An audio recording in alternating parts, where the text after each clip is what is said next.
Hello കൂട്ടുകാരെ, എന്റെ YouTube ചാനലിലേക്ക് നിങ്ങൾക്ക് എല്ലാവർക്കും സ്വാഗതം. ഇന്ന് നമ്മൾ എന്താണ് പഠിക്കാൻ പോകുന്നതെന്ന് കൂട്ടുകാർക്ക് അറിയാമോ? ഇല്ല.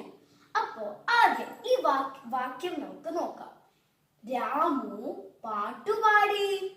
പാടി എന്ന വാക്കിന്റെ പ്രത്യേകത എന്താണ് കൂട്ടുകാർക്ക് അറിയാമോ? പാടി എന്ന വാക്ക് ക്രിയയാണ്. കൂട്ടുകാരെ, എന്താണ് ക്രിയ എന്ന് അറിയാമോ? ഒരു പ്രവൃത്തിയെ കുറിക്കുന്ന ശബ്ദത്തെ ക്രിയ എന്ന് പറയുന്നു. അത് നമ്മൾ ഇംഗ്ലീഷിൽ എന്താ പറയാമെന്ന് അറിയാമോ? verbs. പ്രവൃത്തി എന്ന് പറഞ്ഞാൽ എന്താണെന്ന് കൂട്ടുകാർക്ക് അറിയാമോ? ആക്ഷൻ. കൂട്ടുകാരെ, ഇംഗ്ലീഷിൽ ക്രിയയ്ക്ക് നമ്മൾ verbs എന്ന് പറയുന്നു.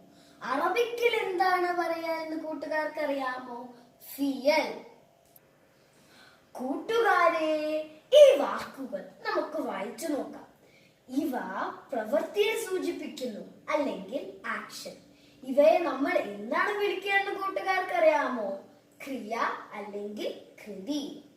ഓടി, ചാടി, ചിരിച്ചു, കരഞ്ഞു, വായിച്ചു, പഠിച്ചു, എഴുതി, കളിച്ചു, പാടി, വരച്ചു.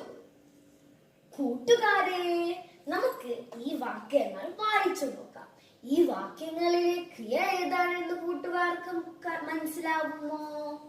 അമ്മു പുസ്തകം വായിച്ചു. ഈ വാക്യത്തെ ക്രിയ ഏതാണ്?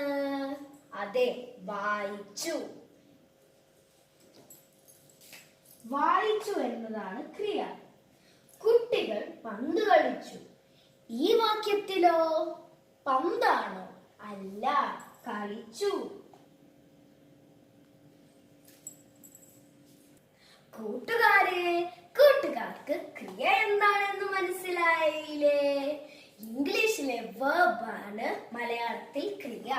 അടുത്ത ക്ലാസ്സിൽ കാണാം. Bye bye.